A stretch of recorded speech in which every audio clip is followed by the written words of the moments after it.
اب آپ یہ بھی پوچھ سکتے ہیں کہ ناراضگی اس کے علاوہ میرے ذات کی، میں نے وہی ایگزیکٹلی شروع میں پوچھا تھا آپ سے کہ اس کی کوئی ہسٹری تو ہوگی نا، ایسے تو نہیں نا بات شروع ہو جاتی ایک آپ کی چیف منسٹر ہوئے اور پتہ نہیں آپ نے کیا ظلم ڈالا۔ یار ہسٹری تھوڑی سی آج بتائی دی جائے اور تھوڑی سی بریکنگ نیوز بھی دے دیتا ہوں میں، کیونکہ اب تو یہ چلے گا، وہ یہ کہ ہمارا ایک اخبار ہے فرائیڈے ٹائمز، اس کے اندر ایک کالم چھپتا ہے،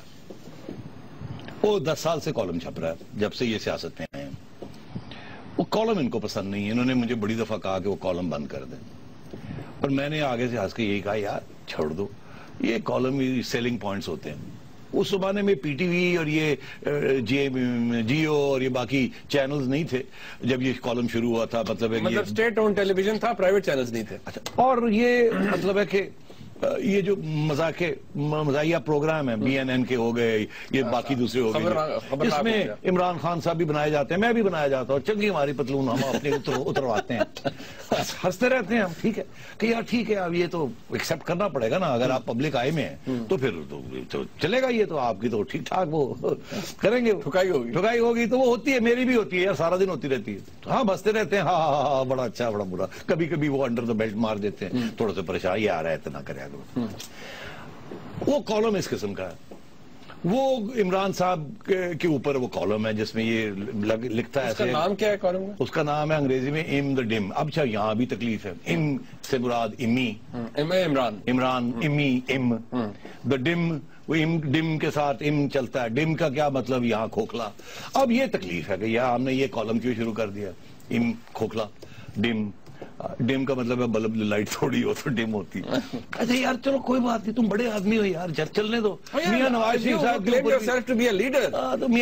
صاحب کے اوپر بھی چلا تھا کہ جی اتفاق نامہ، جس میں ہر قسم کی چیزیں ہوتی تھی، میاں صاحب کو بھی بڑی ناراضگی تھی ایک زمانے میں، انہوں نے بند کر دو یہ، بعد میں میاں صاحب کو ہم نے کہا یار اب بڑے لوگوں کے بارے میں ہوتا ہے چھڈو پرے، اور کہا چلو مٹی پاؤ کری چلو، ٹھیک ہے۔ اسی طرح محترمہ کے اوپر بھی چلتا تھا ایسے، اسی قسم کی چیز چلتی تھی۔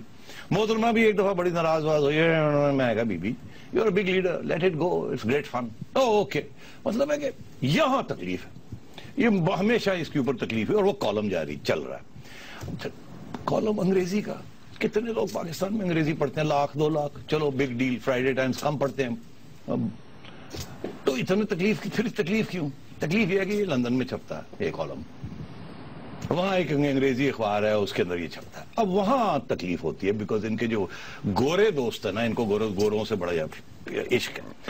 گورے دوست جو ہے نا ان کے، وہ ہنستے ہیں وہاں، جہاں پارٹیوں پہ جاتے ہیں وہاں ہی ہوتا ہے کہ وہ اپنے پڑھا، وہ وہاں لندن میں اخبار میں وہ چھپتا ہے، وہ ہم نے نہیں، وہ جس کو ہم نے آگے وہ سنڈیکیٹ ہوتا ہے وہ ادھر،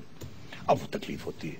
اب وہ، اور اب میں آپ کو بریکنگ نیوز یہ دینا چاہ رہا ہوں کہ اتنی اب ڈیمانڈ ہو گئی ہے جب سے انہوں نے مجھے اٹیک کرنا شروع کیا ہے، تو اب میں نے فیصلہ کیا ہے کہ وہ کتاب کی شکل میں وہ سارے کالم چھاپ دیے جائیں، اور ساری دنیا میں وہ کتاب بکے گی، لاکھوں روپے سانو ملیں گے رائلٹیز دے، اور تم اور میں پھر پرکس لے کے خان صاحب کو سلام کریں گے۔ نہیں سیریسلی، اب میں کتاب چھاپنے لگا ہوں انڈیا میں، یو کے میں اور پاکستان میں، ام دا ڈم فرسٹ والیوم۔ اچھا میرے بہت سے جو ہمارے دوست ہیں نا وہ کہتے تھے جی اس کے اوپر آپ بات نہیں کر رہے، یہ کیسے ہو سکتا ہے، آپ اتنے الزامات نجم صاحب پر لگے ہیں، آپ بات کیوں نہیں کرتے؟ آج کر دی، میں کہتا ہوں، میں پھر سے کہتا ہوں، ثبوت ہے تو لاؤ، ایلس شٹ اپ۔ اوکے، جب بات مل گئی جی ہمارے سارے دوستوں کو، ایک بریک کا وقت ہے یہاں پر، جب بریک سے واپس آئیں گے تو ذرا کچھ آج تحریک